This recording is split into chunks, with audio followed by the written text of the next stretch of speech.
Hello world, it is Wednesday, July 28th, 2021, and it's a beautiful sunny day this morning, but still very warm and humid. Big storms, I think, coming overnight tomorrow night, maybe, with a cold front moving through, high winds and storms and that sort of thing. And then it'll be cooler weather, I think, for a few days anyway.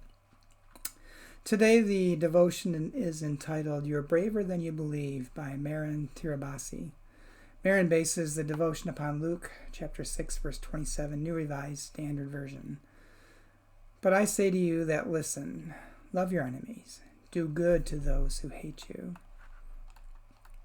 And Marin writes, there are always bullies, I think, as I look at the two preschoolers. Maybe one of these kids will be bullied, maybe one will be bullied by someone else, maybe one will bully someone else. Certainly both will choose to challenge a bullying situation or stay quiet. They will learn soon about the concept enemy. They will be taught to avoid enemies. They will be taught to fight enemies. But love enemies?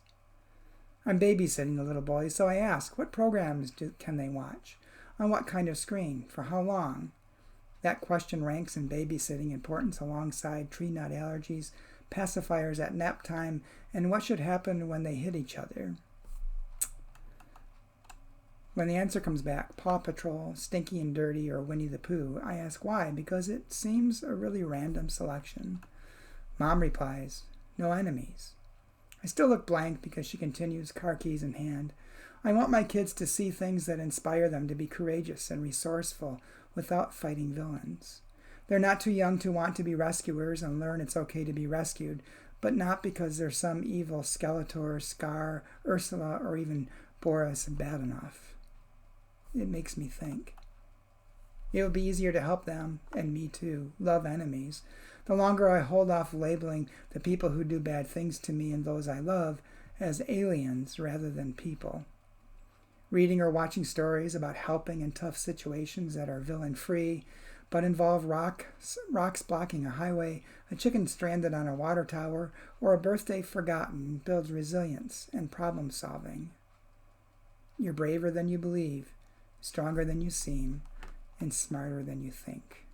A quote from A.A. Milne. In Marin's prayer, God, teach me the kindness of Piglet and help me look at my world with the what-if ingenuity of a cartoon garbage truck so that I can choose love and helping.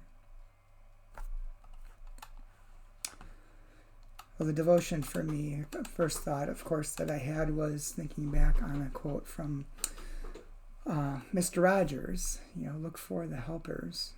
And it's really a message for young children when they're scared or tired or frightened in a situation they can't understand or control, to look for the helpers.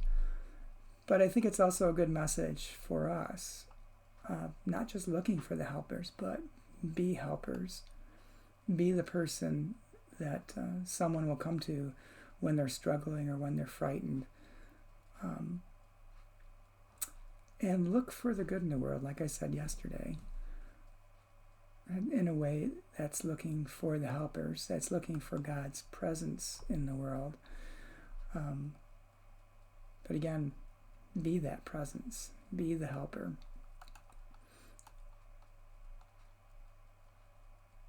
And if you're worried that you can't do it, I think the quote from A.A. Milne, Winnie the Pooh's author, that you're braver than you believe, stronger than you seem, and smarter than you think. Let that roll through your head each day so that you can be the helper that's making a difference in this world. That is being God's hands and feet in the world, working to bring heaven on earth, just as Jesus was trying to do, trying to point out those places and those glimpses of heaven on earth and continuing to work for that. The other thing this devotion also made me think of is how many different DC comic and Marvel comic shows are out there, and they're always fighting enemies. And I wonder what that does to our culture. And I'm one of those people that loves those kind of movies and those shows. but is that really what we should be focusing on? Because in a way, yeah, you could say some of those people are helpers. And there's always some interesting moral situations in some of those movies. So it's not always about fighting. The characters struggle with what they're doing and their own emotions. So it's not really that black and white. But look for the helpers and looking for ways in which you can be a helper. Hope you have a good day, and I will talk to you again tomorrow.